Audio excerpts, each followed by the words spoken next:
Hello dear aspirants, આજનો topic e governance છે. E governance આપણને ક્યાં ઉપયોગી થાય છે, કયા પેપર્સમાં ઉપયોગી થાય છે, કઈ એક્ઝામમાં ઉપયોગી થાય છે? તો કે યુપીએસસી જીપીએસસી જે મેઇન્સ એક્ઝામ છે એની અંદર સબ ટોપિક્સ આપણે આપેલા છે. પબ્લિક એડમિનિસ્ટ્રેશનની અંદર, સાયન્સ એન્ડ ટેકનોલોજીની અંદર. અને આ વિડીયો છે એ કમ્પ્લીટ વિડીયો એનાલિસિસ છે, જે સેકન્ડ એઆરસીના રિપોર્ટમાંથી બનાવેલો છે. તો આપ જોવાનું ભૂલશો નહીં. ખુદ આખો વિડીયો જોવો અને તમારા બધા ડાઉટ્સને ક્લિયર કરો અને બેઠે બેઠું આની અંદર એક્ઝામની અંદર લખો. હવે આપણે આની અંદર શું જોશું? તો આજે જે ટોપિક છે એનો અંદર આપણે જોશું કે ઈ ગવર્નન્સ શું કામ જોઈએ, ત્યારબાદ કે ઈ ગવર્નન્સ છે શું, પછી ગવર્મેન્ટે કયા કયા જાતના ઇનિશિયેટિવ્સ લીધા છે ઈ ગવર્નન્સમાં, પછી શું શું પ્રોબ્લેમ્સ અત્યારે આપણે ફેસ કરીએ છીએ ઈ ગવર્નન્સની ઇમ્પ્લિમેન્ટેશન કરવા માટે, અને એના શું સોલ્યુશન્સ આપણે મળી શકે. તો ચાલો આપણે એક બાય એક જોઈએ વસ્તુ. હવે ઈ ગવર્નન્સ શું કામ? ફર્સ્ટ પોઈન્ટ આપણે જોઈએ તો બ્યુરોક્રેસી આપણને ખબર છે રેડ ટેપિઝમ માટે જાણીતી છે. રેડ ટેપિઝમ શું છે? તો રેડ ટેપિઝમની અંદર ફાઇલ આવે, એક દફતર ઉપર પડી રહે 3 મહિના સુધી કોઈ એની ઉપર જોવે નહીં, એને કહેવાય રેડ ટેપિઝમ. જેથી કરીને શું થાય, સમય ઘણો બધો જાય. સમય ઘણો બધો જાય એટલું ઇફિશિયન્ટ રીતે કામ નથી થઈ શકતું. જેથી કરીને શું થાય, કોસ્ટ અને ટાઈમ ઓવરરન્સ થાય. પછી એની અંદર આપણે આગળ જોઈએ સેકન્ડ પોઈન્ટ. તો શું છે, તો કે હાલની અંદર કેટલા કોમ્પ્લિકેટેડ પ્રોસિજર્સ એની અંદર ફોલો કરવાની હોય. પછી એક હાયરાર્કીઝ એક ફોલો કરવાની હોય. એક તમારી ફાઇલ હોય એ તે તાલુકા પંચાયતથી લઈ જાય જિલ્લા પંચાયતથી લઈ જાય ગાંધીનગરથી લઈ જાય ફરીથી પાછી અહીં આવે. એવી રીતે હાયરાર્કીઝ એની અંદર ફોલો કરવાની હોય. પછી જેટલી બધી વસ્તુ હોય એની અંદર આપણે વાંચીએ તો શું લખેલું છે, રિટન કોમ્યુનિકેશન ઉપર વધારે ભાર દેવામાં આવે છે. બધી વસ્તુ લખીને, એક વસ્તુ સારી છે બધી વસ્તુ લખીને કે કઈ રીતે બધો રેકોર્ડ્સ રહે, એકાઉન્ટેબિલિટી મેન્ટેન થાય, પણ સામે એની સામે નુકસાન પણ એટલા થાય કે બ્યુરોક્રેસી શું કરે, જે નોકરશાહી ઈ હંમેશા એને ઇમ્પ્લિમેન્ટ કરવામાં જ પડ્યું રહે, મથતું રહે. પછી થર્ડ પોઈન્ટ આપણે આગળ જોઈએ કે 1990s ની અંદર આપણે શું જોઈએ છીએ. તો 1990s ની અંદર આપણે જોઈએ છીએ ગવર્મેન્ટ જે વર્લ્ડની બધી કન્ટ્રીઝ છે ને ખબર પડી ગઈ બ્યુરોક્રેસીમાં ઇનએફિશિયન્સીસ છે. તો ઇનએફિશિયન્સીને આપણે કઈ રીતે દૂર કરવી જોઈએ? દૂર એવી રીતે થાય કે જ્યારે આપણે કોઈ પણ નવી વસ્તુની ટેકનોલોજીનો યુઝ કરીએ ત્યારે. તો એવી રીતે એનો ઉદ્ભવ થાય છે ઈ ગવર્નન્સનો. આપણે ઈ ગવર્નન્સનો યુઝ કરીએ અને બ્યુરોક્રેસીને એફિશિયન્ટ અને એકાઉન્ટેબલ બનાવીએ. તો એની સિમ્પલ ડેફિનેશન પણ એ જ છે ઈ ગવર્નન્સની, કે આપણે શું કરવાનું, ઇન્ફોર્મેશન અને કોમ્યુનિકેશન ટેકનોલોજીનો યુઝ કરવાનો.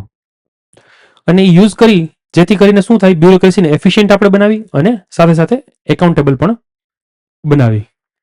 એટલે શું એને કહેવાય ડેફિનેશનને, આ એની ડેફિનેશન. બ્યુરોક્રેસીને મેઇન શું કામ છે આપણે બનાવવાનું, એફિશિયન્ટ અને એકાઉન્ટેબલ. પછી આપણે આગળ જોઈએ કે વીકનેસીસ શું છે સિવિલ સર્વિસીસની અંદર.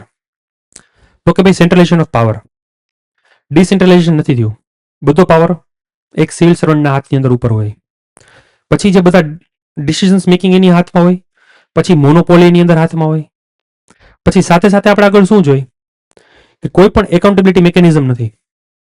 ફોર એક્ઝામ્પલ, એક પોલીસ છે, પોલીસ ઉપર એક કોઈ છે એમની ઉપર કમ્પ્લેન્ટ કરવી, તો તમે કોની પાસે કમ્પ્લેન્ટ કરશો? કોઈ એકાઉન્ટેબિલિટી મિકેનિઝમ છે?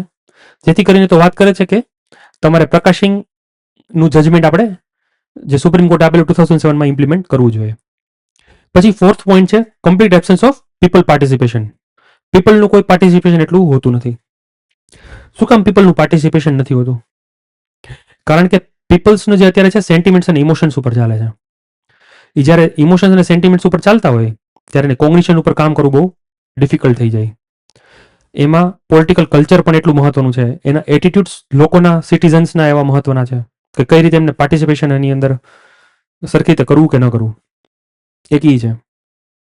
જેથી કરીને આખો એવો સિનેરિયો બને છે જેથી કરીને સિક્રેસી એટલી હોય છે, સાથે સાથે બ્યુરોક્રેસી એટલી, એના એટીટ્યુડ્સ એવા હોય છે અને કરપ્શન હંમેશા પરસિસ્ટ કરતું રહે છે.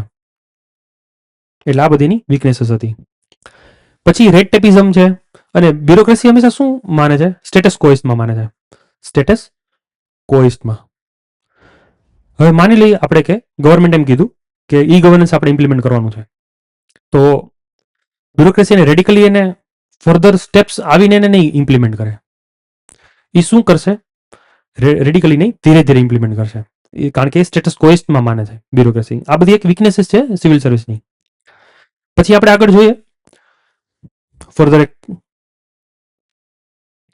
કે ઈ ગવર્નન્સમાં કેટલા સ્ટેજીસ હોય, કે કોને ઈ ગવર્નન્સ કહેવાય. આપણે ડેફિનેશન જોઈ છે, હવે આગળ એના સ્ટેપ્સ જોઈ. તો એના કે 4 સ્ટેજીસ છે. 4 સ્ટેજીસની અંદર સૌથી પહેલું સ્ટેજ કયું છે? કોમ્પ્યુટરાઇઝેશન. કોમ્પ્યુટરાઇઝેશનમાં શું થાય છે કે જેટલા બધા ડિપાર્ટમેન્ટ્સ હોય, જેટલા બધા કામ હોય, જે પેપર વર્ક થતું હોય, એ બધાને શું કરવાનું? કોમ્પ્યુટરાઇઝ કરી નાખવાનું. જે મેન્યુઅલ રેકોર્ડ્સ રાખવાના નહીં. પછી સેકન્ડ છે નેટવર્કિંગ. નેટવર્કિંગની અંદર શું છે?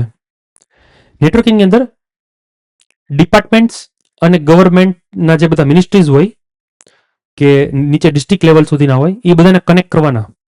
તો કોની સાથે કનેક્ટ કરવાના? જે સ્ટેટ લેવલના કેપિટલ સુધીના. તો એક કનેક્ટિંગ, એક નેટવર્કિંગ કરવાનું. પછી થર્ડ ઓનલાઈન પ્રેઝન્સ. વેબસાઇટ્સ હોવી જોઈએ, એપ્લિકેશન્સ હોવી જોઈએ, ઓનલાઈન એનું પ્રેઝન્સ હોવું જોઈએ. શું ઇન્ફોર્મેશન સિટીઝન્સને પ્રોવાઈડ કરવાની, એ બધી વસ્તુ હોવી જોઈએ. તો એમને ઓનલાઈન એનું પ્રેઝન્સ એની અંદર હોવું જોઈએ. હવે ઓનલાઈન પ્રેઝન્સ એ હોવા બાદ એનો ફર્ધર એક સ્ટેપ શું થાય કે ઓનલાઈન ઇન્ટરેક્શન. જેમ કે ઈ પરિવહન, ગ્રીવન્સ રેડિસલ મિકેનિઝમ, પ્રોબ્લેમ્સના સોલ્યુશન કરવા, ઇન્ટરેક્ટ કરવું, પ્રશ્નના જવાબ મળવા, પૂછવું, આને કહેવાય ઈ ગવર્નન્સ. આખા 4 એના સ્ટેજીસ હતા. પછી હાલની અંદર એના ઓબ્જેક્ટિવ શું છે? ઓબ્જેક્ટિવ્સ શું છે ઈ ગવર્નન્સના? કે આપણે એક લાઈફ સાયકલ એપ્રોચ ફોલો કરવો. લાઈફ સાયકલ એપ્રોચની અંદર શું હોય કે બર્થથી લઈ ડેથ સુધી બધી વસ્તુ ઈ ગવર્મેન્ટ ઉપર, ઈ ગવર્નન્સ ઉપર હોય. પછી જોઈએ second point, single window clearance. આપણે આગળ જોશું પીપીપી જ્યારે પ્રોજેક્ટ આવે, પબ્લિક પ્રાઇવેટ પાર્ટનરશિપ, એ શું કામ ફેલ થયું? કારણ કે એક ધંધો, એક ઇન્ડસ્ટ્રી, એક ફેક્ટરી અથવા એક કોઈ પણ માઇનિંગ માટે એક નહીં ઘણા બધા મિનિસ્ટ્રીઝ ને ડિપાર્ટમેન્ટ સુધી આપણે જવું પડે. એટલે ઈ ગવર્નન્સ હોય તો શું થઈ શકે? તો કે એક સિંગલ વિન્ડો આપણને ક્લિયરન્સ મળે. એક જગ્યાએથી આપણને બધી વસ્તુ સોલ્યુશન મળી જાય. ત્યાં એક ફાઇલ મૂકી ત્યાંથી ક્લિયર થઈ જાય. બધા મિનિસ્ટ્રીઝ અને ડિપાર્ટમેન્ટ્સમાં કોઈ વસ્તુ જવાની જરૂર નથી પડતી. તો એનો ઓબ્જેક્ટિવ્સ મેઇન ઈ છે, જેથી કરીને સમય બચી જાય, એફિશિયન્સી આવે અને જલ્દીથી ડેવલપમેન્ટ મળે. પછી બેટર ગ્રીવન્સ રિડ્યુસલ મિકેનિઝમ બની શકે. માની લઈ કે for example E police station, જ્યારે પોલીસને first two ensure accountability is fixed, જેમાં આપણે એકાઉન્ટેબિલિટી ફિક્સ કરી શકીએ. ઈ એફઆઈઆર આપણને મળે એની અંદર. પછી એક્ઝામ્પલ્સ. સૌથી પહેલા ગવર્મેન્ટ ઈ ગવર્નન્સ ક્યારે ઇમ્પ્લિમેન્ટ થયું? 1970 ની અંદર ministry of science and technology, obviously science and ટેકનોલોજીમાં જ હોય. પછી 1990s ની અંદર ક્યાં ઇમ્પ્લિમેન્ટ થયું? કે બધા ડિસ્ટ્રિક્ટના હેડક્વાર્ટરમાં કનેક્ટ કરી દીધા. બધા ડિસ્ટ્રિક્ટના હેડક્વાર્ટર્સ કનેક્ટ કરી દીધા. ક્યાં? સ્ટેટ કેપિટલ્સની અંદર. હવે એમનો રિયલ પુશ એમને ક્યારે મળે છે ઈ ગવર્નન્સનો? કે 1990 બાદ. શું કામ? કારણ કે ઇન્ટરનેટ ફેસિલિટીઝ પણ એટલી જ એક્સપેન્ડ થાય છે. હવે ફોર્થ, એક ભૂમિ પ્રોજેક્ટ. ક્યાંનો છે? કર્ણાટકાનો. એમાં જેટલા બધા લેન્ડ રેકોર્ડ છે એમને શું કરવામાં આવ્યા? કોમ્પ્યુટરાઇઝ કરવામાં આવ્યા. પછી સેકન્ડ એક એક્ઝામ્પલ છે ઈ ફ્રેન્ડ્સ.